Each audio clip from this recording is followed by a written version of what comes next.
Ajude os Sussurros do Imaginário a crescer. Ama os audiobooks do canal? Que tal apoiar esse projeto e ajudar a trazer ainda mais histórias incríveis para todos? Contribua com qualquer valor via Pix. Escaneie o QR Code na tela e faça parte dessa jornada literária. Seu apoio nos ajuda a produzir mais e melhor. Cada contribuição mantém viva a magia das histórias e fortalece essa comunidade de apaixonados por literatura. Muito obrigado pelo seu apoio. Bem-vindo aos Sussurros do Imaginário. Nosso canal é totalmente dedicado a audiobooks, proporcionando uma experiência imersiva para todos os amantes de boas histórias. Aqui, você pode relaxar e deixar sua imaginação fluir enquanto escuta os melhores títulos literários. Dica especial: para uma experiência ainda mais completa, recomendamos que você acompanhe o audiobook com o livro físico ou o e-book. Dessa forma, você poderá desfrutar tanto da narrativa quanto do texto original, unindo os dois mundos. Pedimos desculpas especialmente aos deficientes visuais por quaisquer falhas que possam ocorrer nos audiobooks, como trechos em outras línguas, pequenos erros de narração ou tradução. Isso acontece porque utilizamos narração sintética para manter a produção dos áudios. Queremos ouvir você. Sugira nos comentários livros que gostaria de ver aqui no canal. Não se esqueça de curtir, comentar e se inscrever para ficar por dentro de todas as novidades. Obrigado por estar conosco e bons sussurros.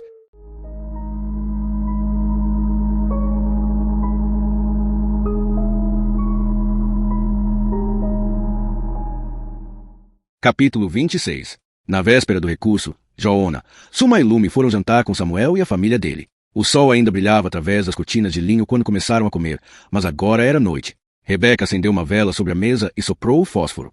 A luz tremulava sobre seus olhos luminosos e sua pupila esquisita. Ela havia explicado certa vez que tinha uma doença chamada discoria e que não era um problema. Ela conseguia ver tão bem com esse olho como com o outro. O jantar descontraído terminou com um bolo de mel. Joanna pegou um quipá emprestado para a oração, a Birka Amazon. Foi a última vez que ele viu a família de Samuel. Os meninos brincaram tranquilamente com a pequena Lume antes de Joshua ficar imerso num videogame e Reuben desaparecer no quarto dele para praticar o clarinete. Rebecca saiu para fumar, e Suma lhe fez companhia com sua taça de vinho. Joanna e Samuel tiraram a mesa. Assim que ficaram sozinhos, começaram a conversar sobre o trabalho e o recurso do dia seguinte. Eu não vou, Samuel disse, sério. Sei lá, não que eu fique assustado, mas parece que minha alma fica suja e fica mais a cada segundo que passo perto dele. Tenho certeza de que ele é culpado, Joanna disse. Mas acho que ele tem um cúmplice. Samuel suspirou e colocou os pratos na pia. Prendemos um serial killer, ele disse. Um lunático solitário que... Ele não estava sozinho na cova quando chegamos lá, Joanna interrompeu. Sim, estava. Samuel começou a enxaguar os pratos. Não é raro serial killers trabalharem com outras pessoas, Joanna contestou. Não, mas não há nada que sugira que Jurek Walter faça parte dessa categoria. Samuel disse. Nosso trabalho está feito. Terminamos.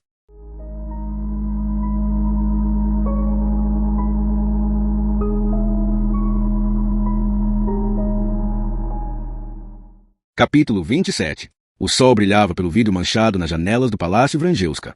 O advogado de Jurek Walter explicou que seu cliente tinha sido tão gravemente afetado pelo julgamento que não era capaz de explicar porque estava na cena do crime quando foi preso. Joanna foi convocado como testemunha e descreveu seu trabalho de vigilância e prisão. Então, o advogado de defesa perguntou se Joanna podia haver algum motivo para suspeitar que o relato dos acontecimentos da promotoria era baseado em uma falsa premissa.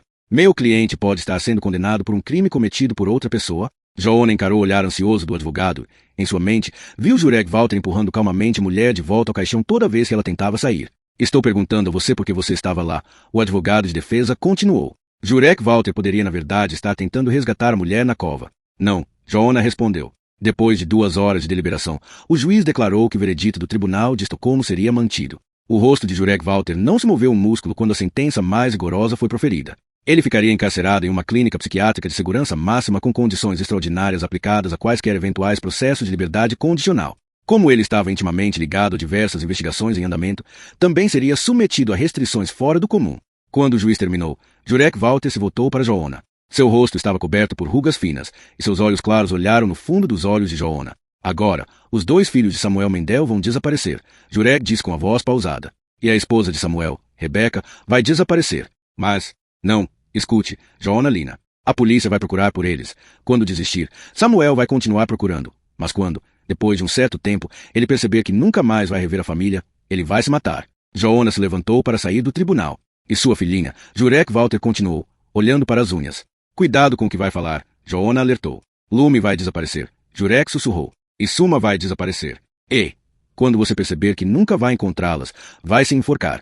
Ele ergueu a cabeça e olhou diretamente nos olhos de Joanna. Sua expressão era calma, como se as coisas tivessem se resolvido do jeito que ele queria. Normalmente, os condenados são levados a uma cela nos fundos até seu destino e transporte para a prisão permanente terem sido organizados. Mas os funcionários de Kronobeira estavam tão ansiosos para se livrar de Jurek Walter que haviam providenciado o transporte direto do Palácio Vrangelska para a Unidade de Psicologia Criminal de Segurança Máxima, 20 quilômetros ao norte de Estocolmo. Jurek Walter seria mantido em estrito isolamento na prisão de maior segurança da Suécia por período indeterminado. Samuel Mendel havia encarado a ameaça de Jurek como palavras vazias de um homem derrotado, mas Joanna não conseguirá se livrar da sensação de que a ameaça havia sido apresentada como uma verdade, um fato. A investigação foi arquivada quando nenhum outro corpo foi encontrado. Embora não tivesse sido abandonado por completo, foi esquecida. Joanna se recusou a desistir, mas havia peças demais do quebra-cabeça e as poucas linhas de investigação que tinha se revelaram becos sem saída. Embora Jurek Walter tivesse sido detido e condenado, eles agora não sabiam mais sobre ele do que antes. Ele ainda era um mistério. Numa tarde de sexta-feira, 2 meses depois da sessão de recurso, Joanna estava sentado com Samuel no Il Café, perto do quartel da polícia, tomando um expresso duplo. Eles estavam ocupados com outros casos agora, mas ainda se encontravam regularmente para conversar sobre Jurek Walter. Embora tivessem repassado todo o material a respeito dele inúmeras vezes, não haviam encontrado qualquer coisa que sugerisse que ele tinha um cúmplice. A coisa toda estava prestes a virar uma piada interna, com os dois avaliando os transeuntes inocentes como possíveis suspeitos. Então, algo terrível aconteceu.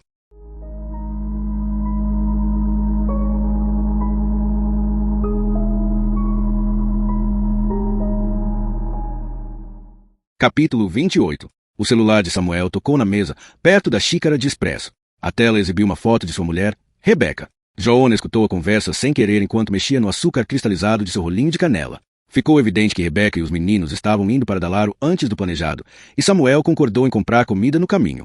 Ele pediu que ela dirigisse com cuidado e terminou a ligação com um monte de beijos. O carpinteiro que está consertando nossa varanda quer que a gente olhe o trabalho dele quanto antes.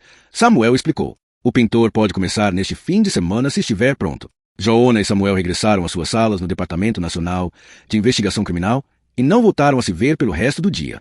5 horas depois, Joanna estava jantando com a família quando Samuel ligou. Ele estava ofegando, falando tão rápido que era difícil entender o que estava dizendo, mas, aparentemente, Rebecca e os meninos não estavam na casa em Dalaro. Não tinham passado por lá e não estavam atendendo o telefone. Deve haver alguma explicação, Joanna disse. Liguei para a polícia e todos os hospitais. Onde você está? Joanna perguntou. Estou na estrada Dalaro, voltando para casa. O que posso fazer? Ele já havia pensado, mas os pelos de sua nuca se arrepiaram mesmo assim quando Samuel disse. Confirme se Jurek Walter não fugiu. Joanna ligou imediatamente para a Unidade de Psicologia Criminal de Segurança Máxima do Hospital Lovestronska e falou com o chefe Roland Brolin. Foi informado de que não havia ocorrido nada fora do comum na Unidade de Segurança Máxima. Jurek Walter estava em sua cela e tinha passado o dia todo completamente isolado. Quando Joanna ligou para Samuel, a voz do amigo estava diferente, aguda e atordoada. Estou na floresta. Samuel estava quase gritando. Encontrei o carro da Rebecca. Está no meio de uma estradinha que vai para a península, mas não tem ninguém aqui. Não tem ninguém aqui. Estou a caminho, Joanna respondeu na hora. A polícia empreendeu uma busca intensa pela família de Samuel. Todos os rastros de Rebecca e dos meninos haviam desaparecido na estrada de cascalho a 5 metros do carro abandonado. Os cães não identificaram nenhum cheiro, apenas andaram de um lado para o outro, farejando, rodeando sem encontrar nada. As florestas, estradas, casas e hidrovias foram vasculhadas por 2 meses. Depois que a polícia desistiu, Samuel e Joanna continuaram a busca por conta própria. Eles procuraram com determinação e com uma angústia que cresceu até chegar à beira do insuportável. Em nenhum momento discutiram do que aquilo se tratava. Ambos se recusavam a revelar seus medos sobre o que havia acontecido a Joshua, Reuben e Rebecca. Eles haviam testemunhado a crueldade de Jurek Walter.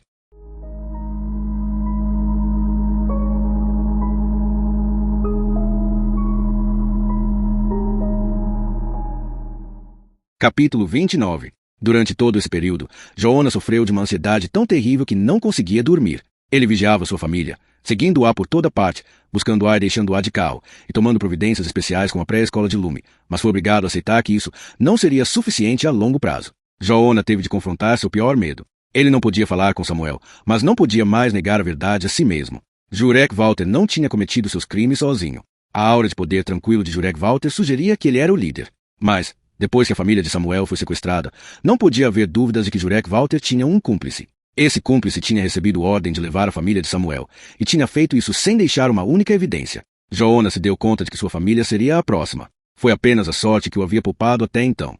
Jurek Walter não demonstrava qualquer piedade. Joanna comentou isso com Suma em várias ocasiões, mas ela se recusava a levar a ameaça tão a sério quanto ele. Embora fizesse sua vontade, aceitando sua preocupação e suas medidas de precaução, ela achava que os medos do marido passariam com o tempo. Ele tinha a esperança de que a investigação policial, após o desaparecimento da família de Samuel, levasse à captura do cúmplice. Quando a busca começou, Joanna se via como caçador, mas, com o passar das semanas, a dinâmica mudou. Ele sabia que ele e sua família eram a presa, e a calma que tentava demonstrar a Suma e Lume era apenas uma fachada. Eram 10:30 da noite, e ele e Suma estavam deitados na cama lendo quando um barulho no térreo fez o coração de Joanna acelerar. A máquina de lavar ainda não havia terminado seu ciclo, e dava para ouvir um zíper batendo no tambor. Ele se levantou e checou se todas as janelas do andar de baixo estavam intactas e as portas trancadas. Quando voltou, Suma tinha desligado o abajur e estava deitado observando. "O que você estava fazendo?" ela perguntou com ternura. Ele forçou um sorriso e estava prestes a dizer algo quando ouviram passinhos. Joanna se virou e viu a filha entrar no quarto. O cabelo dela estava arrepiado e a calça de pijama estava torcida em volta da cintura. "Lume, você deveria estar dormindo." Ele suspirou. "Esquecemos de dar boa noite ao gato," ela disse. Toda noite, Joanna lia uma história para Lume antes de cobri-la para dormir. Eles sempre olhavam pela janela e acenavam para o gato cinza que dormia na janela da cozinha do vizinho. "Volta para a cama agora," Suma mandou. "Já vou lá com você," Joanna prometeu. Lume murmurou algo e balançou a cabeça. "Quer que eu te leve?" ele perguntou, e a pegou no colo. Ela se agarrou a ele, e ele notou de repente que o coração dela estava acelerado. "Aconteceu alguma coisa? Você teve um pesadelo?" "Só queria dar tchau para o gato," ela sussurrou. "Mas tinha um esqueleto lá fora." "Na janela?" "Não, estava no chão," ela respondeu. "Bem onde a gente encontrou o porco-espinho morto." Ele estava me encarando. Joanna colocou na cama com Suma. "Fica aqui," disse. Ele correu para o andar de baixo, sem se importar em pegar a pistola do armário de armas, sem se importar em calçar sapatos, só abriu a porta da cozinha e correu para o ar frio da noite lá fora. Não havia ninguém lá. Ele correu para trás da casa, pulou a cerca dos vizinhos e entrou no jardim ao lado. Toda a área estava calma e silenciosa. Ele voltou para a árvore no jardim onde ele e Lume haviam encontrado um porco-espinho morto no verão passado. A grama alta perto da cerca tinha sido pisoteada. Alguém com certeza havia estado ali. Daquele lugar, dava para ver perfeitamente pela janela de Lume. Joanna entrou, trancou a porta, pegou a arma e vasculhou a casa inteira antes de voltar para a cama.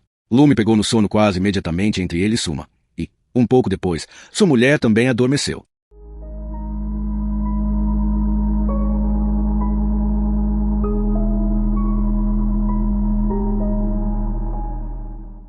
Capítulo 30. Joanna já havia tentado convencer Suma a se esconder e começar uma vida nova, mas ela nunca havia ficado frente a frente com Jurek Walter. Não sabia a extensão do que ele havia feito e tinha dúvidas de que estivesse por trás do desaparecimento de Rebecca, Joshua e Reuben.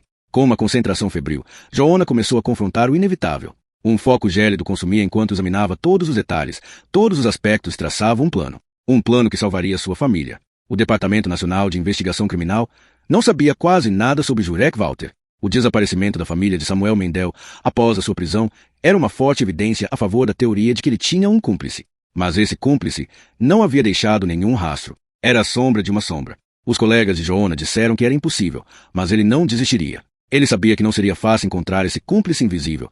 Poderia levar muitos anos, e Joanna era uma pessoa só. Não podia investigar e proteger Suma e Lume ao mesmo tempo, não a todo momento. Se contratasse 2 guarda-costas para acompanhá-las a toda parte, as economias da família se esgotariam em 6 meses. O cúmplice de Jurek havia esperado meses para capturar a família de Samuel. Esse homem não tinha pressa, aguardando o momento certo até estar pronto para atacar. Joanna tentou encontrar uma forma de permanecerem juntos. Poderiam se mudar, arranjar novos empregos, trocar de identidade, levar uma vida pacata em outro lugar. Nada era mais importante do que ficar com Suma e Lume. Mas, como policial, ele sabia que identidades protegidas não são infalíveis, só oferecem uma pausa para respirar.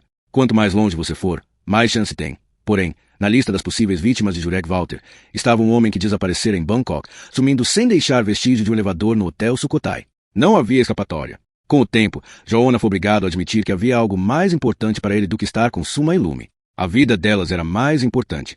Se ele fugisse ou desaparecesse com elas, seria um desafio direto para Jurek os encontrar. E Joanna sabia que, depois que começasse a procurar, mais cedo ou mais tarde encontraria suas presas, por mais que tentasse se esconder. Jurek Walter não deveria procurar, ele pensou. Era a única maneira de não serem encontrados. Só havia uma solução. Jurek e seu cúmplice tinham de pensar que Suma e Lume estavam mortas.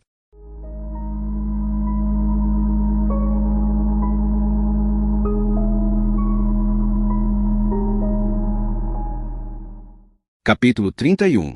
Quando Joanna chegou aos subúrbios de Estocolmo, o trânsito estava mais intenso. Flocos de neve caíam ao redor antes de desaparecerem no asfalto úmido da rodovia. Ele não suportava lembrar de como providenciar as mortes de Suma e Lume para lhes proporcionar uma vida nova. Nils Allen o ajudou, mas não gostara nada disso. Ele entendia que estavam fazendo a coisa certa, caso o cúmplice realmente existisse. Mas, se Joanna estivesse enganado, seria um erro de proporções catastróficas.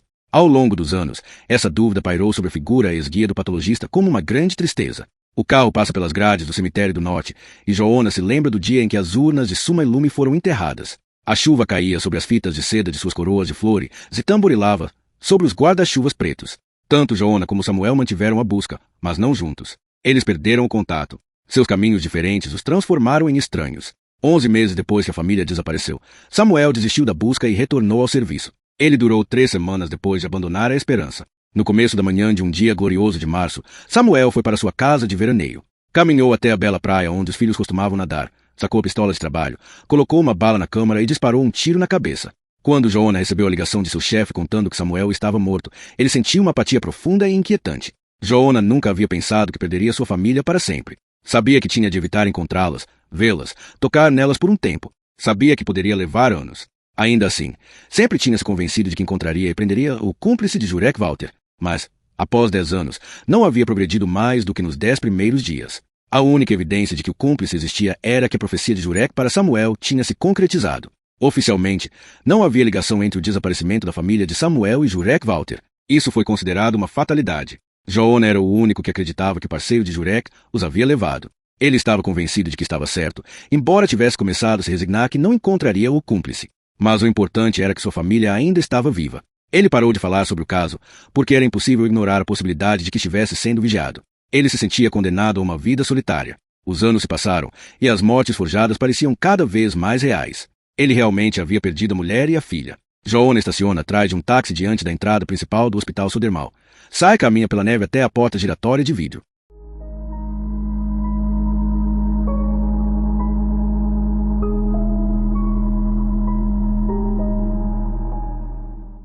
Capítulo 32. Michael Kohler-Frost foi transferido do pronto-socorro para a ala 66 do Hospital Sodermal, especializada em casos agudos e crônicos de infecção. Adra. Irma Goldwyn está caminhando pelo piso de vinil cintilante ao lado de Joanna. Uma luz tremula sobre uma gravura emoldurada. Seu estado geral é muito frágil, ela explica enquanto caminham.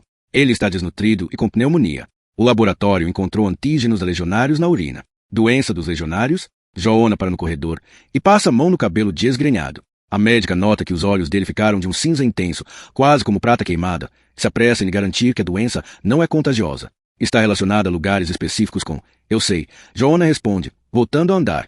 Ele se lembra de que o homem encontrado morto, no barril de plástico, tinha sofrido de doença dos legionários. Para contrair a doença, era preciso estar em algum lugar com água infectada. Casos de infecção na Suécia eram extremamente raros. A bactéria Legionella cresce em piscinas aquecidas, reservatórios de água e canos, mas não consegue sobreviver se a temperatura for muito baixa. Ele vai ficar bem? Joanna pergunta. Acho que sim. Dei um macrolídeo para ele. Ela responde, tentando acompanhar as passadas do detetive alto. Está ajudando? Vai demorar alguns dias. Ele ainda está com febre alta e tem risco de embolias sépticas, ela diz, abrindo uma porta e conduzindo para dentro antes de também entrar no quarto do paciente. A luz do sol atravessava a bolsa no suporte de medicamentos intravenosos, fazendo-a brilhar. Um homem magro e muito pálido estava deitado na cama com os olhos fechados, murmurando, não, não, não, não, não, não, não. Seu queixo tremia, e as gotas de suor na testa se fundiam e escorriam pelo rosto. Uma enfermeira estava sentada ao lado dele, segurando sua mão esquerda e limpando cuidadosamente as lacerações. Ele falou alguma coisa. Joanna pergunta. Está delirando, e é difícil entender o que diz. A enfermeira responde, colocando uma compressa sobre a ferida na mão dele. A enfermeira sai do quarto, e Joanna se aproxima com cautela do paciente. Quando olha para seus traços definhados, não tem dificuldade em identificar o rosto infantil que havia estudado nas fotografias. A boca delicada, os cílios escuros e longos. Joanna se lembra do retrato mais recente de Michael. Ele tinha 10 anos, sentado na frente de um computador com o cabelo caindo sobre os olhos, um sorriso divertido nos lábios. O jovem no leito de hospital tosse forte, faz algumas respirações regulares com os olhos fechados, depois murmura. Não, não, não. Não há dúvida de que o homem deitado na cama à sua frente é Michael Kohler-Frost. Agora você está a salvo, Michael, Joanna diz. Adra. Goldwyn está atrás dele em silêncio, olhando para o paciente esquelético. Ele balança a cabeça e estremece, tensionando todos os músculos do corpo. O líquido na bolsa de soro fica vermelho de sangue. Ele treme e começa a choramingar baixo. Meu nome é Joanna Lina. Sou detetive e inspetor, e fui uma das pessoas que procuraram você quando não voltou para casa. Mikael abre um pouco os olhos, mas parece de início não ver nada. Então, pisca algumas vezes e estreita os olhos para Joanna. Você acha que estou vivo? Ele tosse, volta a se recostar, ofegante, e olha para Joanna. Onde você esteve, Mikael? Não sei. Não sei de nada. Não sei onde estou. Você está no Hospital Södermalm, em Estocolmo. Joanna diz. A porta está trancada? Está? Mikael, preciso saber onde você estava. Não entendo, ele sussurra. Preciso saber. O que vocês estão fazendo comigo? Ele pergunta com a voz desesperada e começa a chorar. Vou dar um sedativo para ele. A médica diz e sai do quarto. Agora você está a salvo. Joanna diz novamente. Todos aqui estão tentando ajudá-lo. Não quero. Não quero. Ele sacode a cabeça e tenta arrancar a intravenosa do braço com os dedos frágeis. Onde você esteve esse tempo todo, Mikael? Onde morou? Estava se escondendo? Estava aprisionado ou... Não sei. Não entendo. Você está cansado e com febre. Joanna diz com a voz suave. Mas precisa tentar se lembrar.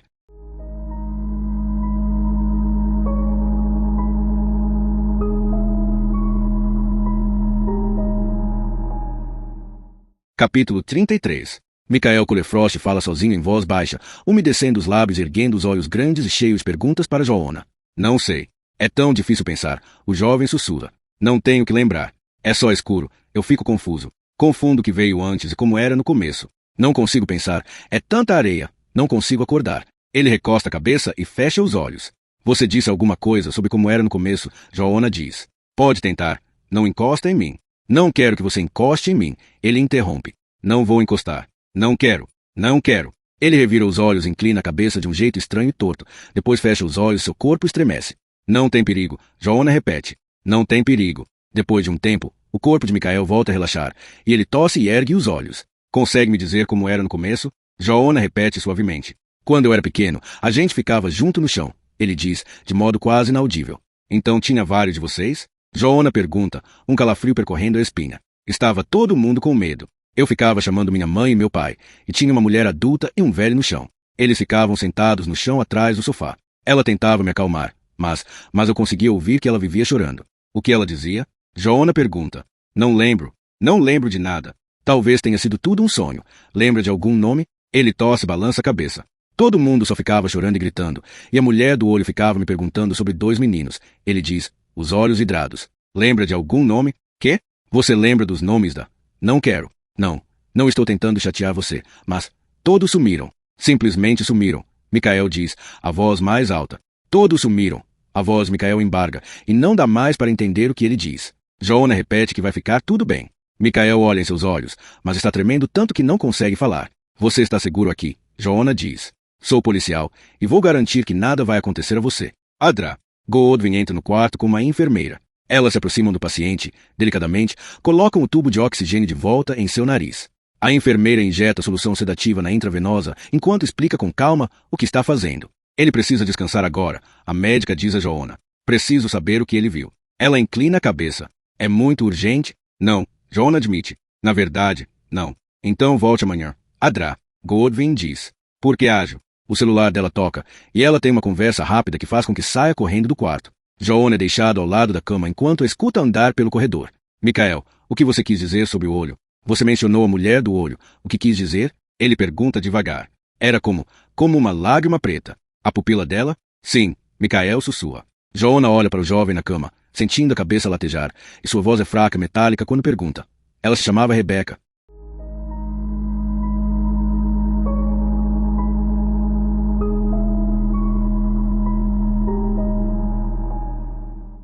Capítulo 34. Mikael está chorando quando o sedativo entra em sua corrente sanguínea. Seu corpo relaxa e os soluços vão ficando mais exaustos, depois param totalmente, segundos antes de ele cair no sono. Joanna se sente estranhamente vazio ao sair do quarto do paciente e pegar o celular. Ele para um momento para respirar, depois liga para o amigo, o professor Nils Agulha Len, que realizou as autópsias nos corpos encontrados na floresta de Liuja, Nils Allen. Ele diz ao atender o telefone. Você está na frente do computador? Joanna Lina. Que prazer falar com você. O Agulha responde com a voz anasalada. Estava aqui sentado na frente do monitor com os olhos fechados, aproveitando o calorzinho.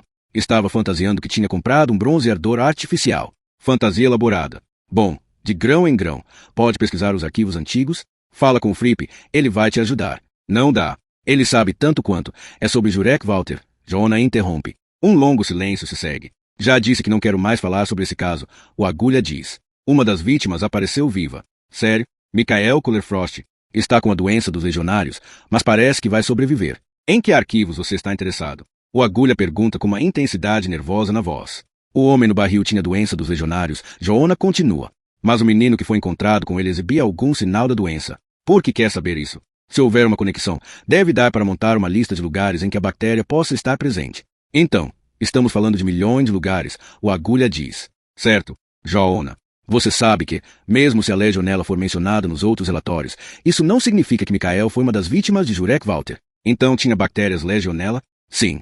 Encontrei anticorpos contra a bactéria no sangue do menino, então provavelmente ele tinha febre de Pontiac, uma forma branda da legionários, diz o Agulha com um suspiro. Sei que você quer estar certo, mas nada que você disse é suficiente para... Michael Cullerfrost falou que conheceu Rebecca. Joanna interrompe. Rebecca Mendel? Pergunta o Agulha. Eles foram mantidos juntos em cativeiro. Joanna confirma. Há um longo silêncio. Depois. Então você estava certo sobre tudo, Joanna. O Agulha diz. Você não faz ideia em como ouvir isso me deixa aliviado.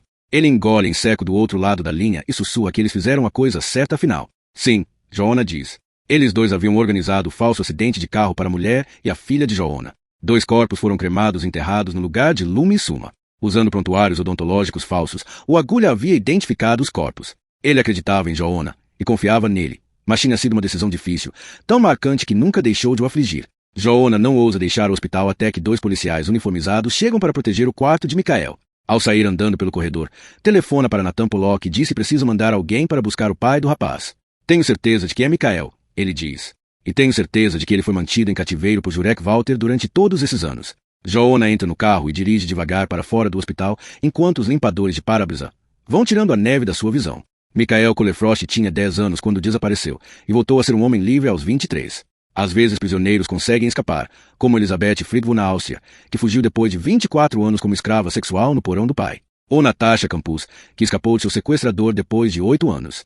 Joanna torce para que, assim como Elizabeth Friedel e Natasha Campus, Michael tenha visto o homem que manteve prisioneiro. De repente, um fim para tudo isso parece possível. Em poucos dias, assim que ele estiver bem o suficiente, Michael deve conseguir mostrar o caminho para o lugar onde foi mantido em cativeiro. Os pneus do carro ressoam quando Joanna atravessa a crista de neve no meio da pista para ultrapassar um ônibus. Quando ele passa pela casa da nobreza, a cidade se abre diante dele novamente, a neve intensa caindo entre o céu escuro e a água escura sob a ponte. O cúmplice deve saber que Michael escapou e é capaz de identificá-lo. Joanna pensa. Provavelmente, já tentou encobrir seus rastros e mudou de esconderijo, mas... se Michael conseguir guiá-los para o cativeiro, a perícia poderia encontrar algum tipo de evidência e a caçada recomeçaria. Há um longo caminho pela frente, mas o coração de Joanna já bate mais rápido de ansiedade. A possibilidade é tão forte que precisa entrar no acostamento da ponte Vaza e parar o carro. Outro motorista aperta a buzina, irritado. Joanna sai e sobe na calçada, inspirando ar frio até o fundo dos pulmões. Uma enxaqueca súbita o faz cambalear, e ele se segura no parapeito para se equilibrar. Fecha os olhos por um momento, espera e sente a dor diminuir antes de voltar a abrir os olhos. É cedo demais para ter este pensamento, mas ele sabe muito bem o que isso significa. Seu corpo parece pesado pela constatação. Se ele conseguir capturar o cúmplice, não haverá mais nenhuma ameaça contra Suma e Lume.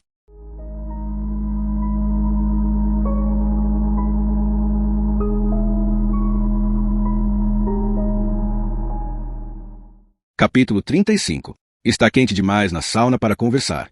A luz dourada brilha sobre seus corpos nus a madeira clara de sândalo. Está escaldante agora, e o ar queima os pulmões de Heidar Frost quando ele inspira. Gotas de suor pingam de seu nariz sobre os pelos brancos em seu peito. A jornalista japonesa Mizu está sentada no banco perto de Verônica. Seus corpos estão corados e lustrosos. O suor escorre entre os seios delas, pela barriga e descendo até os pelos pubianos. Mizu olhava séria para Heidar. Ela viera de Tóquio para entrevistá-lo. Ele respondeu bem-humorado que nunca dava entrevistas, mas que ela era muito bem-vinda na festa. Ela provavelmente ainda tinha esperança de que ele comentasse algo sobre a série Santuário ser transformada num anime. Ela já estava há 4 dias na casa. Verônica suspira e fecha os olhos. Mizu não havia tirado o colar de ouro antes de entrar na sauna, e Heidar pode ver que está começando a queimar. Mahi durou apenas 5 minutos antes de ir para a ducha, e agora a jornalista japonesa também sai da sauna. Verônica se inclina para a frente e pousa os cotovelos nos joelhos, respirando pela boca entreaberta enquanto gotas de suor pingam de seus mamilos. Heidar sente uma ternura frágil por ela, mas não sabe explicar o quanto se sente desolado.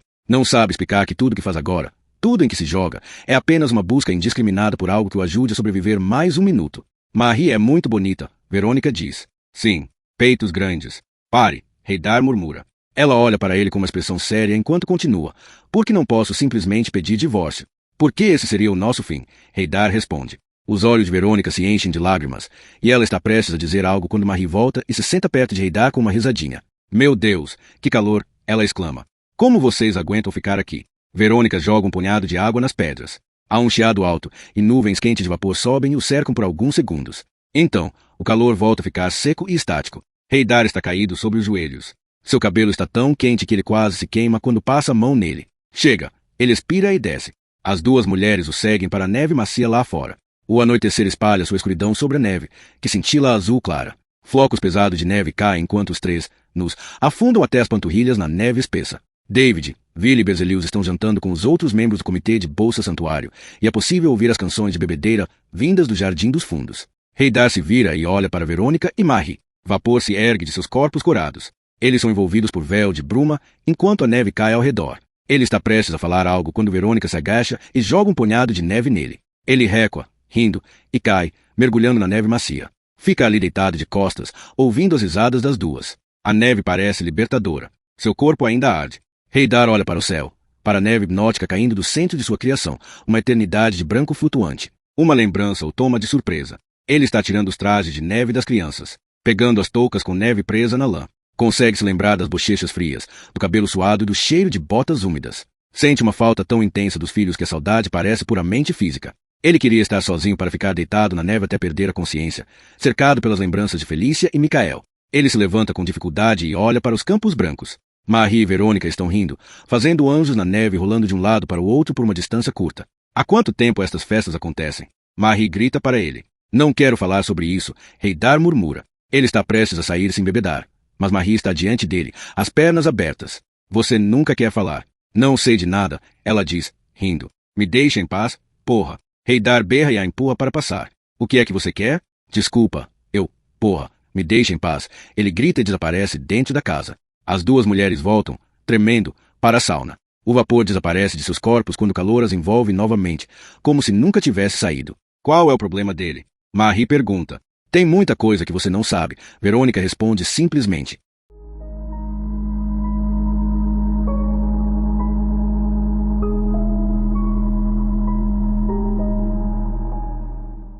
Capítulo 36.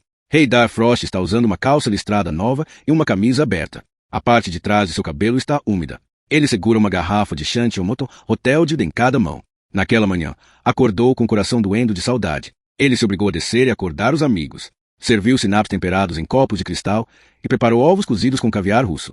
Haydar está atravessando o corredor descalço, cercado por retratos escuros. A neve lá fora lança uma luz indireta. Na sala de leitura, com seus móveis de couro brilhante, ele para e olha pela janela enorme. A vista é como um conto de fadas, como se o rei do inverno em pessoa tivesse soprado neve sobre os campos. De repente, ele vê luzes difusas na longa via que vai dos portões até a frente da casa. Os galhos das árvores parecem renda bordadas sob a luz. Um carro se aproximando. A neve rodopia no ar tingida de vermelho pelas luzes traseiras do veículo. Haydar não se lembra de ter convidado mais ninguém para a festa. Está pensando que Verônica vai ter de cuidar dos recém-chegados quando vê que é uma viatura policial. Haydar coloca as garrafas em cima de um baú, depois desce as escadas dos fundos e calça as botas de inverno forradas de feltro atrás da porta. Sai para o ar frio e vai ao encontro do carro que entra no amplo círculo de entrada. Haydar Frost? Uma mulher apaisana pergunta ao sair do carro. Sim, ele responde. Podemos entrar? Pode ser aqui, ele diz. Quer entrar no carro? Pareço querer. A mulher faz uma pausa. Encontramos seu filho, ela diz, dando alguns passos na direção dele. Entendo. Ele ergue a mão para silenciar a policial. Ele respira e se recompõe. Depois abaixa lentamente a mão. Então, onde encontraram Micael? Ele diz, a voz estranhamente calma. Ele estava andando numa ponte. Que merda você está falando? Haydar berra. A mulher se encolhe. Ela é alta e tem um longo rabo de cavalo caindo pelas costas. Estou tentando lhe dizer que ele está vivo, ela diz. Como assim? Haydar pergunta, sem entender. Ele foi levado para o hospital Sudermal e está em observação. Não é meu filho. Ele morreu muitos anos. Não há dúvidas que é ele. Haydar encara. Micael está vivo? Ele voltou. Meu filho? Sei que é um choque, mas eu pensei. O queixo de Haydar treme enquanto o policial explica que o DNA de Micael é 100% compatível. O chão embaixo dele balança como uma onda, e ele tateia o ar em busca de apoio. Meu Deus, ele sussurra. Meu bom Deus, obrigado. Ele parece completamente acabado. Ergue os olhos quando as pernas cedem sob ele. A policial tenta segurá-lo, mas um de seus joelhos bate no chão e ele tomba de lado. A policial o ajuda a se levantar, e ele está segurando o braço dela quando vê Verônica descalça descer a escada correndo, enrolada em seu grosso casaco de inverno. Tem certeza de que é ele? Ele diz, olhando nos olhos da policial. Ela faz que sim com a cabeça. É 100% compatível. Ela repete. É Michael Culefrost e está vivo. Ele segura o braço de Verônica enquanto segue o policial de volta ao carro. O que está acontecendo? Heydar? Verônica pergunta, parecendo preocupada. Ele olha para ela. Sua expressão é confusa e ele de repente parece mais velho. Meu garotinho, ele diz.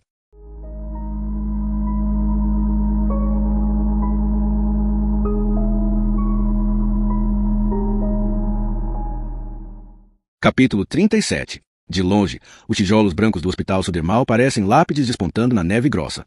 Como um sonâmbulo, Heydar Frost botou a camisa no caminho para Estocolmo e a enfia dentro da calça. Ele escuta a policial dizer que o paciente identificado como Michael Culefrost foi transferido da unidade de tratamento intensivo para um quarto particular. Nada parece real. O filho de Heydar foi declarado morto 7 anos atrás. Agora Heydar está seguindo a policial por um longo corredor e fitando as pegadas entrecruzadas no chão pelas rodas de inúmeras maçãs. Ele tenta dizer a si mesmo, para não ter esperança demais, que a polícia pode ter se enganado. 13 anos atrás, seus filhos desapareceram quando brincavam à noite. A polícia achou que um dos irmãos havia caído na água fria de março e que o outro tinha sido arrastado enquanto tentava socorrer o primeiro. Heydar havia contratado em segredo uma agência de detetives particulares para investigar outras pistas possíveis, em particular todas as pessoas próximas às crianças, todos os professores, treinadores de futebol, vizinhos, o carteiro, motoristas de ônibus, jardineiros, assistentes de lojas, funcionários do café e qualquer um com quem as crianças tivessem interagido pelo telefone ou pela internet. Os pais de seus colegas foram investigados e até os parentes de Heydar. Foi só muito depois que a polícia parou de procurar, e quando todos com a mais ligeira ligação com as crianças tinham sido investigados, que Heydar começou a entender que havia chegado ao fim. No entanto, por vários anos depois, ele caminhava ao longo da costa todos os dias, à espera de seus filhos fossem trazidos à terra. Heydar e a policial apaisana esperam enquanto uma senhora é empurrada de cadeira de rodas para o elevador. Eles seguem para as portas da ala e colocam os protetores azuis para os sapatos. Heydar cambaleia e se apoia na parede. Ele se perguntou várias vezes se está sonhando e tenta não se deixar levar por seus pensamentos. Eles passam por enfermeiras de uniformes brancos. Ele consegue ouvir o barulho do hospital, mas, dentro dele, não há nada além de um silêncio enorme. Ao fim do corredor, à direita, está o quarto 4. Ele esbarra em um carrinho de comida, fazendo uma pilha de copos cair no chão. É como se estivesse fora da realidade quando entra no quarto e vê o rapaz deitado na cama, um catéter enfiado na dobra do braço e oxigênio introduzido em seu nariz. Uma bolsa intravenosa está pendurada no suporte ao lado do monitor cardíaco branco conectado ao seu indicador esquerdo. Heydar pressente que está perdendo o controle. A realidade volta com uma torrente ensurdecedora de emoções. Michael, Heydar fala com carinho. O jovem abre os olhos e Heydar pode ver como ele se parece com a mãe. Ele coloca a mão na bochecha de Michael. Sua boca está tremendo tanto que ele mal consegue falar. Onde você esteve? Heydar pergunta, aos prantos. Pai, Michael sussurra. Seu rosto está assustadoramente pálido e seus olhos, cansados. 13 anos se passaram, e o rosto da criança que Heydar enterrou na memória se tornou o rosto de um homem muito magro. Agora posso ser feliz de novo, Heydar murmura, acariciando a cabeça do filho.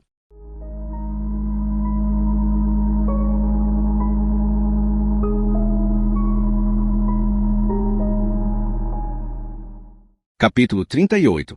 Giza está finalmente de volta a Estocolmo depois de uma expedição arqueológica no norte da Suécia. Ela espera em seu apartamento a cobertura do 31 da Rua Vale. Joona está a caminho de casa depois de comprar uns filés de peixe que planeja fritar e servir com molho remoulade. Todas as luzes da cidade parecem lanternas nebulosas. Ao passar pela rua Kamakar, ouve vozes agitadas à frente. Essa é a parte escura da cidade. Fileiras de carros estacionados lançam sombras. Prédios embotados, riscados de neve derretida. Quero meu dinheiro, uma voz áspera está gritando. Há 2 vultos distantes, movendo-se devagar ao longo do corrimão em direção à escada de Dala. Joona caminha na direção deles. Os 2 homens estão ofegantes, se encarando, curvados, bêbados e furiosos. Um está usando um casaco xadrez e um chapéu de pele. Em sua mão, há uma pequena faca cintilante. Filho da puta, ele grita. Filho da puta do. O outro tem a barba cerrada e um sobretudo preto com um rasgo no ombro e empunha uma garrafa de vinho vazia diante do corpo. Quero meu dinheiro de volta, com juros. O barbudo repete. Sai de perto de mim. O outro diz, cuspindo sangue na neve. Uma mulher troncuda na casa dos 60 está recostada numa caixa azul de salgema, usado para derreter a neve da escada. A ponta de seu cigarro brilha, iluminando seu rosto inchado. O homem com a garrafa recua sob os galhos cobertos de neve da grande árvore. O outro persegue cambaleante. A lâmina da faca cintila ao cortar o ar. O barbudo volta, balançando a garrafa e acertando o outro na cabeça. A garrafa se quebra e o vidro verde voa em torno do chapéu de pele. Joanna leva a mão à pistola por instinto, mesmo sabendo que ela está guardada no armário de armas. O homem com a faca tropeça, mas consegue continuar em pé. O outro segura os restos pontiagudos da garrafa. Ouve-se um grito. Joanna pula em cima do monte de neve no meio-fio. O barbudo escorrega em algo e cai de costas no chão. Tateia o corrimão no alto da escada. Meu dinheiro, ele repete com uma tosse. Joanna junta um pouco de neve de cima de um carro estacionado e forma uma bola. O homem do casaco xadrez com a faca na mão oscila ao se aproximar do homem caído. Vou cortar você e enchê-lo com seu dinheiro. Joanna tira a bola de neve e acerta a nuca do homem com a faca. Há um baque surdo quando a neve se parte e voa para todo lado. Merda, o homem diz, confuso, enquanto se vira. Guerra de bola de neve. Senhores. Joanna grita, formando outra bola. O homem com a faca olha para ele com um brilho nos olhos. Joanna lança de novo e acerta o homem no chão no meio do peito, espalhando neve em seu rosto. O homem com a faca olha para ele, depois solta uma gargalhada áspera. O boneco de neve. O homem no chão joga um pouco de neve e solta nele. O homem com a faca recua e guarda a arma. Está formando uma bola de neve. O barbudo se levanta cambaleante, se segurando ao corrimão. Vou pegar você, diz o homem formando a bola de neve. Ele mira no barbudo, mas se vira abruptamente e a lança em Joanna, acertando seu ombro. Durante vários minutos, bolas de neve voam para todo lado. Joanna escorrega e cai. O barbudo perde o chapéu, e o outro homem corre até ele e o enche de neve. A mulher bate palmas, e é recompensada com uma bola de neve na testa que fica grudada feito um caroço branco. O barbudo cai na gargalhada e tomba para trás numa pilha de árvores de Natal velhas. O homem de casaco xadrez chuta neve em cima dele, mas desiste. Está ofegante quando se vira para Joanna. De onde você surgiu? Ele pergunta. Departamento Criminal. Joanna responde, tirando a neve das roupas. Polícia. Vocês levaram meu filho. A mulher murmura. Joanna pega o chapéu de pele e sacode a neve antes de entregá-lo ao homem de casaco. Obrigado. Eu vi a estrela cadente. A mulher bêbada continua, olhando nos olhos de Joanna. Vi quando tinha 7 anos. E desejei que você queimasse no fogo do inferno e gritasse como, cala a boca, grita o homem de casaco xadrez. Que bom que não esfaqueei meu irmãozinho. E, quero meu dinheiro. O outro grita com um sorriso.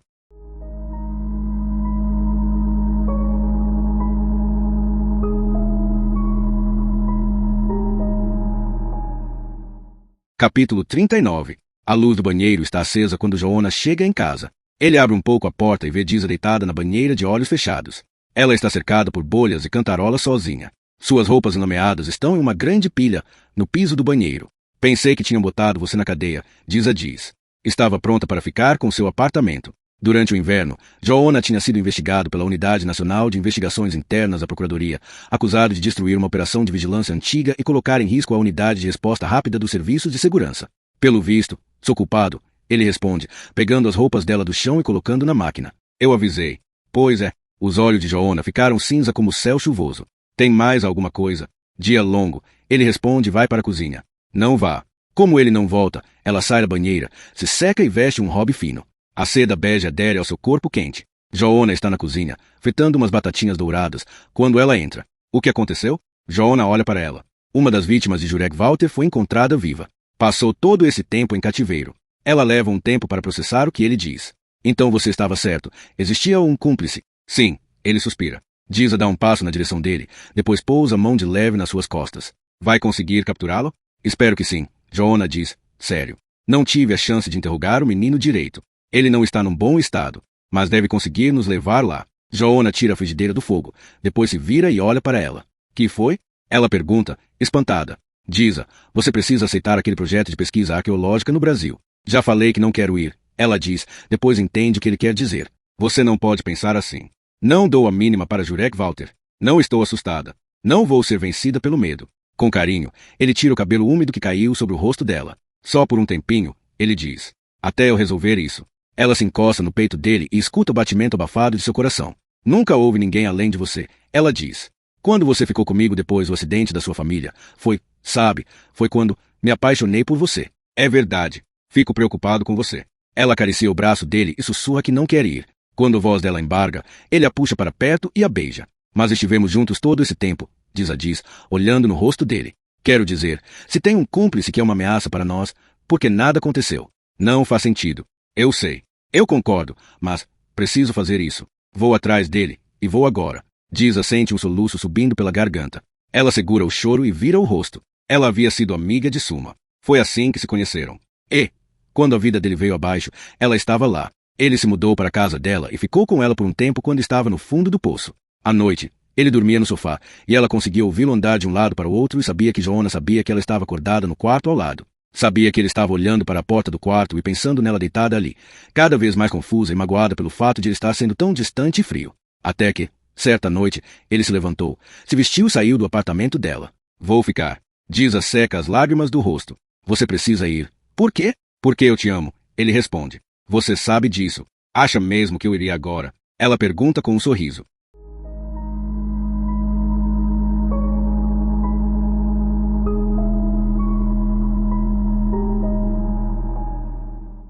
Capítulo 40. Jurek Walter pode ser visto em um dos 9 quadrados do monitor gigante.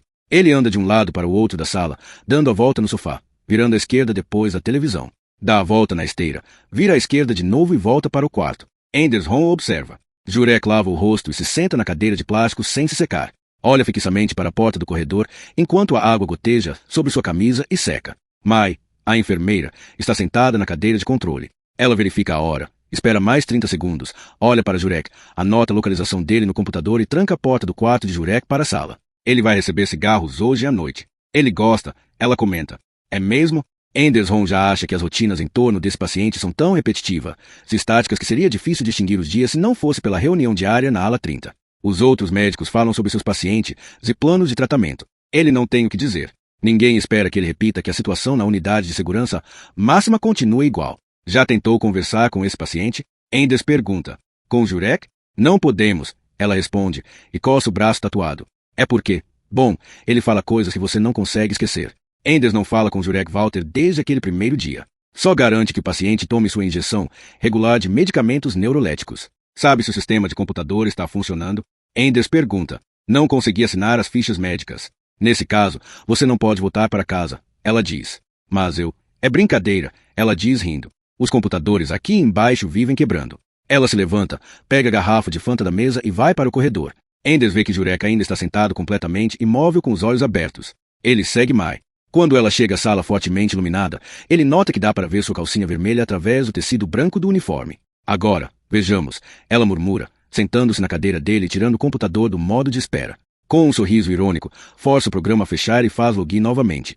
Anders agradece e pede para ela reabastecer o carrinho de medicação, se tiver tempo. Lembra de assinar os pedidos de requisição depois. Ele diz, antes de sair. Ele vira para entrar no vestiário. A ala está em completo silêncio. Ele não sabe o que o leva a fazer isso, mas abre o armário de Mai e começa a revirar sua bolsa de academia com mãos trêmulas. Desdobra uma camiseta úmida e uma calça de corrida cinza claro e encontra uma calcinha suada. Pega a calcinha, a aproxima do rosto e sente o cheiro dela. De repente, percebe que Mai poderia vê-lo pelo monitor assim que voltasse à sala de controle.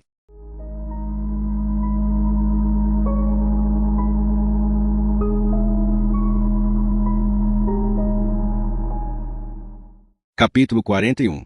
Quando Ender chega, a casa está em silêncio e a luz do quarto de Agnes está apagada. Ele tranca a porta e entra na cozinha. Petra está na frente da pia, enxaguando o liquidificador. Ela está usando roupas folgadas de ficar em casa, uma camiseta do Chicago White Sox grande demais para ela e uma legging amarela que ela puxou até o joelho. Ender chega por trás e a abraça, sentindo o cheiro de seu cabelo e do desodorante. Ela está prestes a se afastar quando ele ergue as mãos para pegar seus seios fartos. Como está a Agnes? Ele pergunta, soltando-a. Ela tem um amigo novo na escola, Petra diz. Um menininho que começou na semana passada. Ele parece apaixonado por ela. Não sei se é recíproco, mas ela deixou que ele desse uns legos para ela. Parece amor. Ele diz, sentando-se. Cansado? Não recusaria uma taça de vinho. Quer uma? Ele pergunta. Quer uma? Ela abre um sorriso mais largo do que abria em muito tempo. O que quer dizer com isso? Ele pergunta. O que eu quero importa? Ela sussurra. Ele faz que não com a cabeça, e ela olha para ele com um brilho nos olhos. Eles saem da cozinha e vão em silêncio para o quarto. Anders tranca a porta para o corredor e observa enquanto Petra abre a porta espelhada do guarda-roupa e puxa uma gaveta. Ela tira um monte de calcinhas e sutiãs e pega uma sacola. Então é aí que você guarda tudo? Você não deveria me fazer sentir vergonha agora, ela diz. Ele puxa o edredom de lado, e Petra esvazia a sacola, todas as coisas que eles compraram depois que ela leu 50 tons de cinza. Ele pega a corda macia e amarra as mãos dela, dá um nó em volta de uma das ripas da cabeceira e o aperta, fazendo-a cair de costas com as mãos sobre a cabeça. Ele amarra a corda ao pé da cama com 2 nós simples. Ela abre as pernas e se contorce enquanto ele tira sua legging e a calcinha. Ele afrouxa a corda de novo, enrola no tornozelo esquerdo dela e a amarra ao pé da cama. Depois puxa a corda até o outro pé e amarra o tornozelo direito. Ele puxa a corda, fazendo as pernas dela se abrirem devagar. Ela está olhando para ele, as bochechas coradas. Ele puxa mais forte e obriga as coxas dela a se separarem o máximo possível. Cuidado, ela diz rápido. Fica quieta, ele manda, e a vê sorrir. Ele aperta a corda, depois sobe na cama e puxa a camiseta dela sobre o rosto de forma que ela não possa vê-lo. Os seios balançam enquanto ela tenta tirar o tecido do rosto. Ela não tem como se soltar. Está completamente indefesa nessa posição, com os braços sobre a cabeça e as pernas tão abertas que a parte interna de suas coxas deve estar doendo. Ender fica parado, observando-a sacudir a cabeça, e sente o coração bater mais rápido, mais forte. Devagar, tira a calça enquanto percebe que ela está molhada.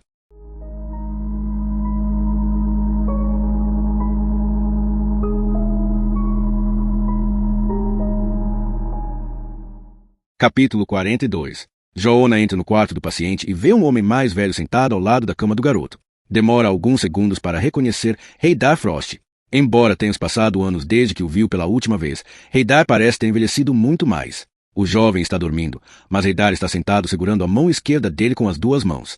Você nunca acreditou que meus filhos tinham se afogado, o pai diz com a voz abafada. Não, Joanna responde. O olhar de Haydar passa pelo rosto adormecido de Michael. Ele se vira para Joanna e diz, obrigado por não me contar sobre o assassino. A suspeita de Joanna de que Michael e Felicia Kohler-Frost estavam entre as vítimas de Jurek Walter tinha sido fortalecida pelo fato de que fora pelo desaparecimento das crianças que Walter havia sido localizado e preso, fora visto pela primeira vez embaixo da janela da mãe deles. Joanna olha o rosto fino do rapaz, a barba desgrenhada, as maçãs do rosto encovadas e as gotas de suor na testa. Quando Michael comentou como as coisas eram no começo, quando Rebecca Mendel estava lá, ele estava falando sobre o período pouco após seu desaparecimento. Teria coincidido com as primeiras semanas da prisão de Jurek Walter, pensa Joanna.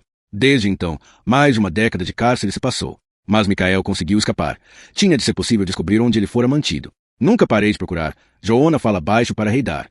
Haydar olha o filho, e seu rosto se abre em um sorriso. Ele está sentado assim há horas, e ainda não se cansa de olhar para o filho. Estão dizendo que ele vai ficar bem. Juraram.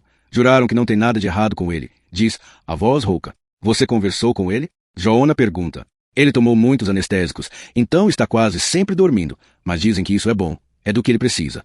Tenho certeza que sim. Joanna concorda. Ele vai ficar bem. Mentalmente, quero dizer. Só vai levar um tempo. Ele falou alguma coisa. Nada que eu consiga entender. Haydar diz. Só parece confuso. Mas me reconheceu. Joanna sabe que é importante fazê-lo falar desde o início. Lembrar é uma parte crucial do processo de cura. Michael precisa de tempo, mas ele não pode ser deixado sozinho. Com o tempo, ele pode ir aprofundando as perguntas, mas há sempre o risco de pessoas traumatizadas se fecharem completamente. Pode levar meses para mapear tudo o que aconteceu, mas ele precisa fazer a pergunta mais importante hoje. Se conseguir apenas um nome ou uma descrição razoável do cúmplice, esse pesadelo pode chegar ao fim.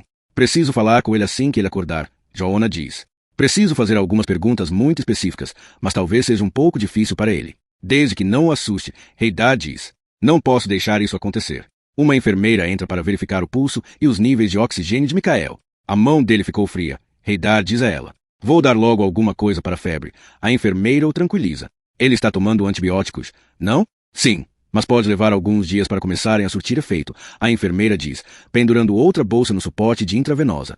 Haydar ajuda, levantando-se e tirando o tubo do caminho para deixar mais fácil para ela. Depois a acompanha até a porta. Quero falar com a médica, ele diz. Michael suspira e sussurra alguma coisa. Haydar para e dá meia volta. Joanna se abaixa e tenta escutar o que o rapaz diz.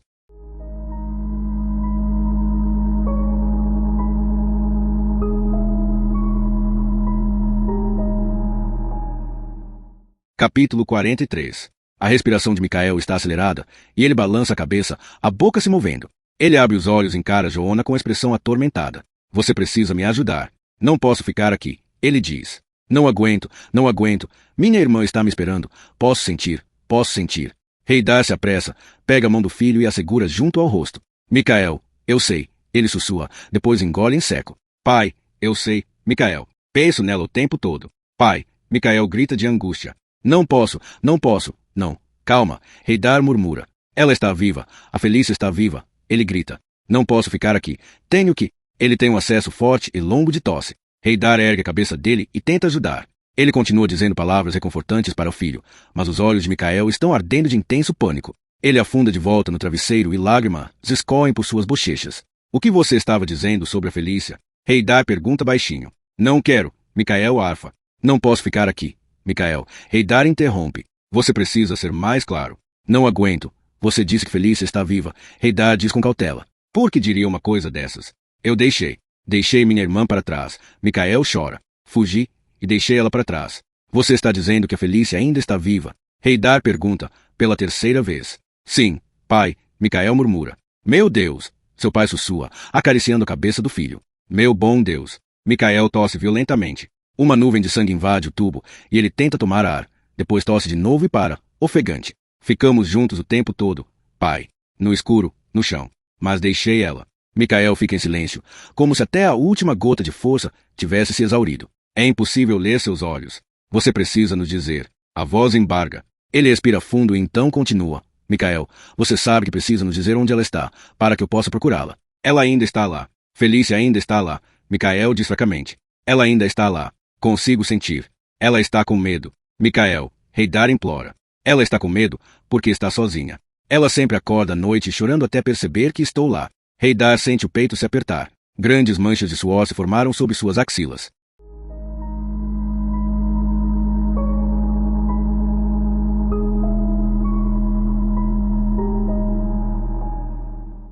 Capítulo 44. Enquanto Heidar escuta Micael, um pensamento consome sua mente. Ele precisa encontrar Felícia. Não pode deixá-la sozinha. Ele vai até a janela e olha ao longe. Lá embaixo alguns pardais estão pousados nas roseiras desfolhadas. Cães mijaram na neve sob um poste. No ponto de ônibus, há uma luva caída embaixo do banco.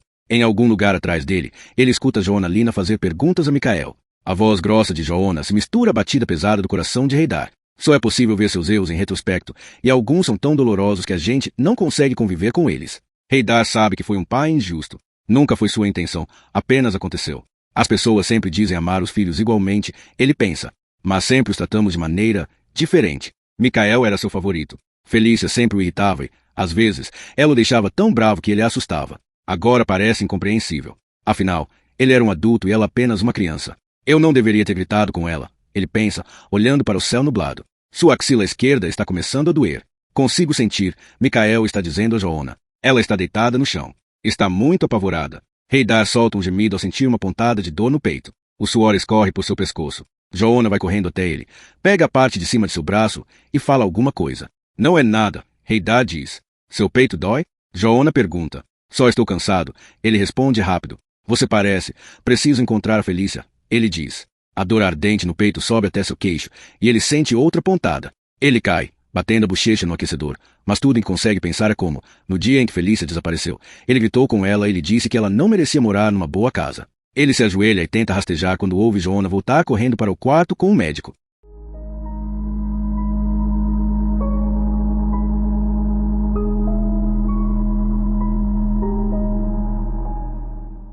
Capítulo 45. Joona conversa com a médica de Heidar, depois volta ao quarto de Micael, pendura o paletó no gancho atrás da porta, puxa a única cadeira e se senta. Ele tem de fazer Micael falar sobre o que se lembra. Uma hora depois, Micael acorda, abre os olhos devagar e os estreita contra a luz. Quando Joona repete que seu pai não corre risco, ele fecha os olhos de novo.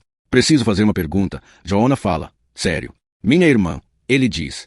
Joona coloca o celular na mesa de cabeceira e começa a gravar. Micael. Preciso perguntar. Você sabe quem estava mantendo você em cativeiro? Não era assim. Como era? Ele só queria que a gente dormisse. Só isso. A gente tinha de dormir. Quem? O homem de areia. Micael sussurra. O que você disse?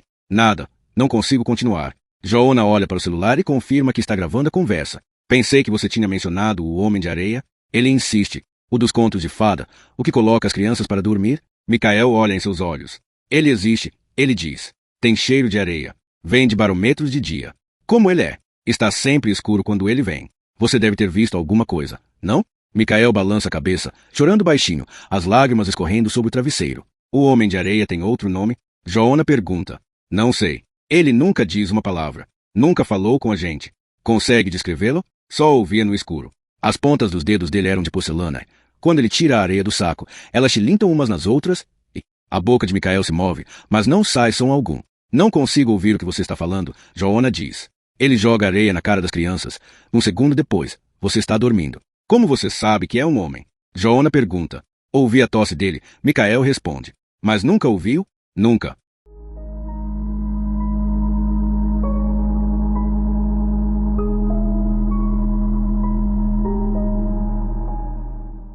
Capítulo 46. Uma mulher muito bonita com traços indianos está em pé olhando para Haydar quando ele volta a si. Ela explica que ele sofreu um espasmo coronário. Pensei que estava tendo um infarto, ele murmura. Naturalmente, estamos considerando fazer o raio-x das artérias coronárias. E, sim, ele suspira, sentando-se. Você precisa descansar. Descobri. Que minha, ele diz, mas sua boca começa a tremer tanto que ele não consegue completar a frase. Ela toca a bochecha dele e sorri como se ele fosse uma criança triste. Preciso ver meu filho, ele explica com a voz um pouco mais firme. Entenda que não pode sair do hospital até investigarmos seus sintomas, ela explica.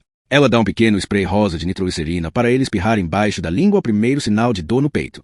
Haydar vai até a ala 66, mas, antes de chegar ao quarto de Mikhael, para no corredor e se recosta na parede. Quando entra no quarto, Joanna se levanta e lhe oferece a cadeira. Seu celular ainda está ao lado da cama. Mikhael, você precisa me ajudar a encontrá-la, Haydar diz enquanto se senta. Pai, o que aconteceu? O filho pergunta. Não foi nada, Haydar responde, tentando sorrir. A médica diz que tem algum problema com as minhas artérias, mas não acredito nela. Enfim, não importa. Precisamos encontrar Felícia. Ela tinha certeza de que você não se importava. Falei que não era verdade, mas ela estava convencida de que você só procuraria por mim.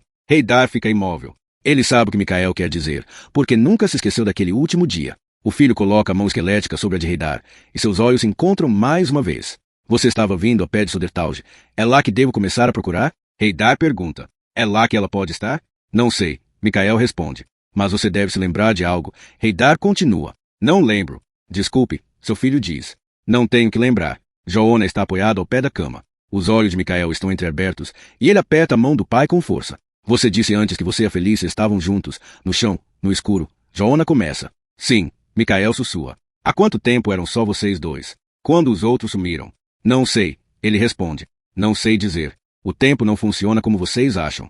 Descreva o quarto. Mikhael olha nos olhos cinza de Joanna com uma expressão aflita. Nunca vi o quarto, ele diz. Tirando no começo, quando eu era pequeno, tinha uma luz forte que às vezes acendia, quando dava para a gente olhar uns para os outros. Mas não lembro como era o quarto. Só estava com medo. Mas você lembra de alguma coisa? A escuridão. Quase não tinha nada além de escuridão. Devia ter um chão, Joanna diz. Sim, Mikhael sussurra. Continue. Haydar encoraja, com suavidade. Mikhael desvia os olhos dos dois. Fica olhando para o nada quando começa a falar sobre o quarto em que ficou preso por tanto tempo. O chão era duro e frio. Talvez uns 5 metros num sentido, 3 do outro. E as paredes eram de concreto sólido. Não tinha eco quando a gente batia nelas.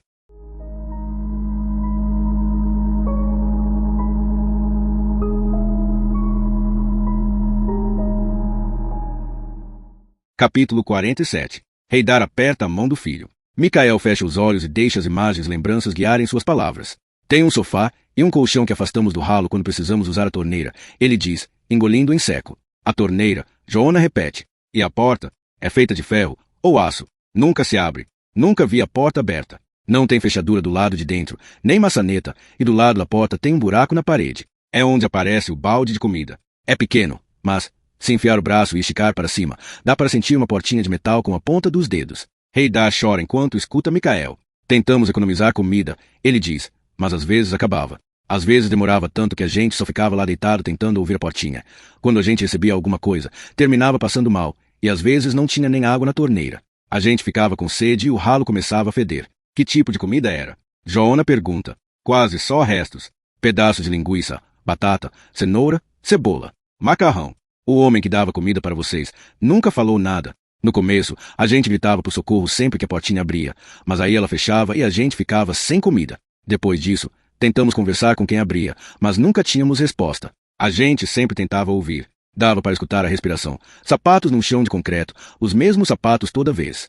Joanna verifica se a gravação ainda está funcionando. Mal consegue imaginar o isolamento extremo que os irmãos sofreram. Vocês ouviam se movimentando, Joanna diz. Chegaram a ouvir alguma outra coisa do lado de fora. Como assim?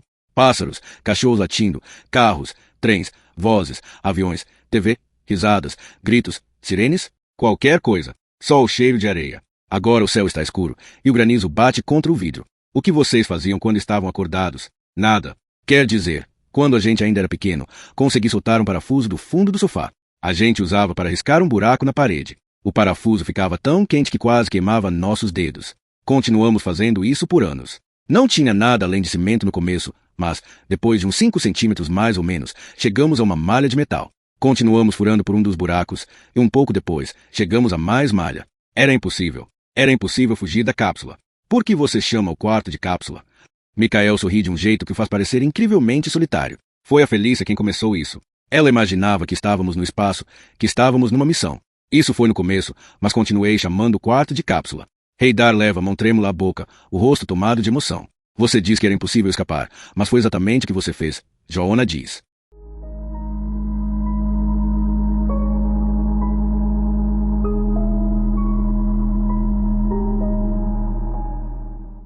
Capítulo 48.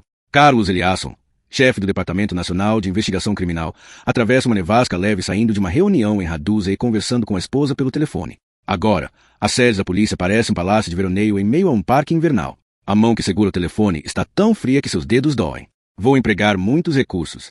Tem certeza de que Michael vai melhorar? Fisicamente, com certeza. Carlos bate os pés no chão para tirar a neve quando chega à calçada. Isso é fantástico, ela murmura. Ele consegue ouvir o suspiro dela, enquanto ela se senta numa cadeira. Não posso contar para eles a minha última conversa com a mãe de Michael, ele diz depois de uma pausa breve. Simplesmente não posso, certo? Certo, ela responde. E se isso se revelar crucial para a investigação? Ele pergunta. Você não pode, ela diz, séria. Carlos continua a subir a rua com chomos e espia o relógio. Ouve a mulher dizer que precisa ir. Até de noite, ela se despede. Ao longo dos anos, a sede de polícia foi se estendendo, uma parte de cada vez. As várias seções refletem as mudanças na moda. A parte mais recente é perto do Parque Cronober. É lá que fica o Departamento Nacional de Investigação Criminal. Carlos atravessa duas portas diferentes de segurança, passa pelo pátio interno coberto e pega o elevador para o 8º andar. Está com um semblante preocupado quando tira o casaco e passa pela fileira de portas fechadas. Um recorte de jornal, num quadro de avisos, voaça atrás dele. Está lá desde a noite em que o coral da polícia foi rejeitado no Got Talent da Suécia. Há 5 outros agentes na sala de reunião. Na mesa de pinheiro estão copos e garrafas d'água. As cortinas amarelas foram abertas e as copas das árvores são visíveis pelas janelas baixas. Todos os policiais estão se esforçando para parecer animados, mas, sob a aparência, seus pensamentos tomaram um rumo sombrio. A reunião que Joanna convocou está marcada para começar em 2 minutos. Benny Rubin tirou os sapatos e está falando para Madalena Ronandê sua opinião sobre as novas avaliações de segurança. Carlos aperta as mãos de Nathan Pollock, do Departamento Criminal. Como sempre, Nathan está usando um paletó cinza escuro e seu rabo de cavalo grisalho pende nas costas. Ao lado dele está Anja Larson, de blusa prateada e saia azul clara. Anja está tentando nos modernizar. Temos de aprender a usar o programa Analyze Notebook. Nathan sorri. Mas somos velhos demais para isso. Fale por você. Tommy Cofued, o técnico forense, murmura, rabugento. Você cheira a naftalina. Anja brinca. Todos vocês já passaram da flor da idade. Carlos se levanta na ponta da mesa e a expressão grave em seu rosto faz até Benny se calar. Sejam todos bem-vindos, Carlos diz, sem seu sorriso habitual. Como devem ter ficado sabendo, surgiram informações novas relativas a Jurek Walter. Bem, a investigação preliminar não pode mais ser dada como concluída. Eu avisei, diz uma voz baixa com sotaque finlandês.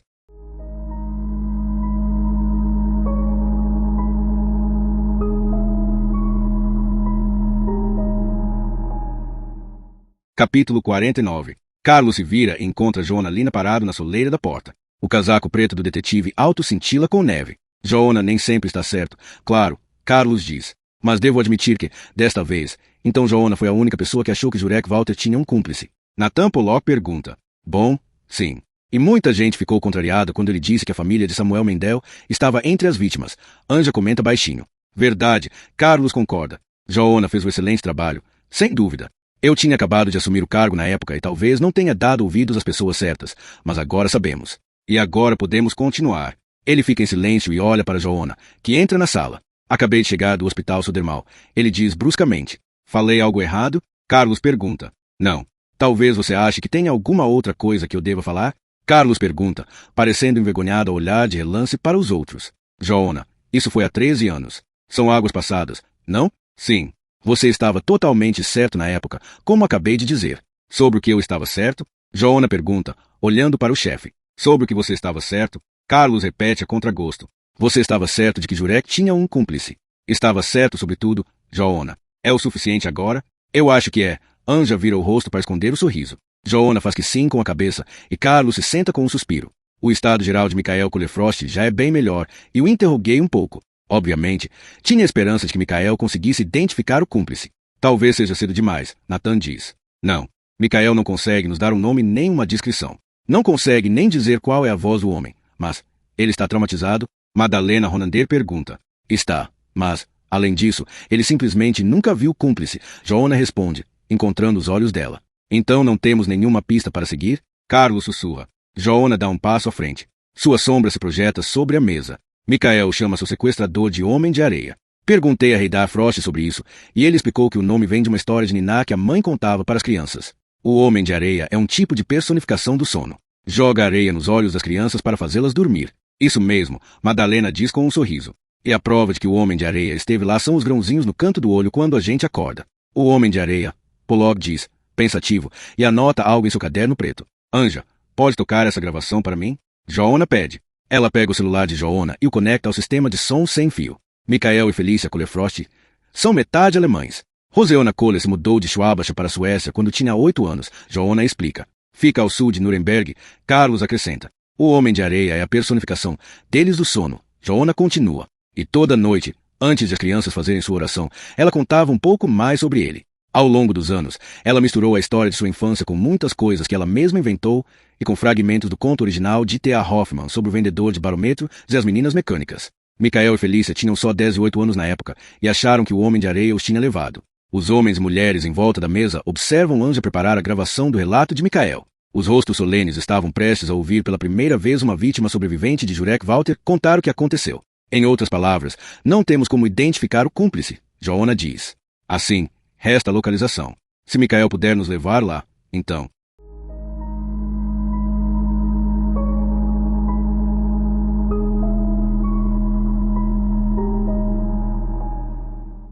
Capítulo 50. Enquanto eles escutam, Nathan Pollock toma notas. Madalena Ronander digita sem parar no laptop. Há um chiado nos alto-falantes e alguns sons, como o farfalhar de papéis, são mais fortes, enquanto outros são quase inaudíveis. Em certos momentos, dá para ouvir o choro de Reidar. Você diz que era impossível escapar. Eles escutam Joanna dizer. Mas foi exatamente o que você fez. É impossível.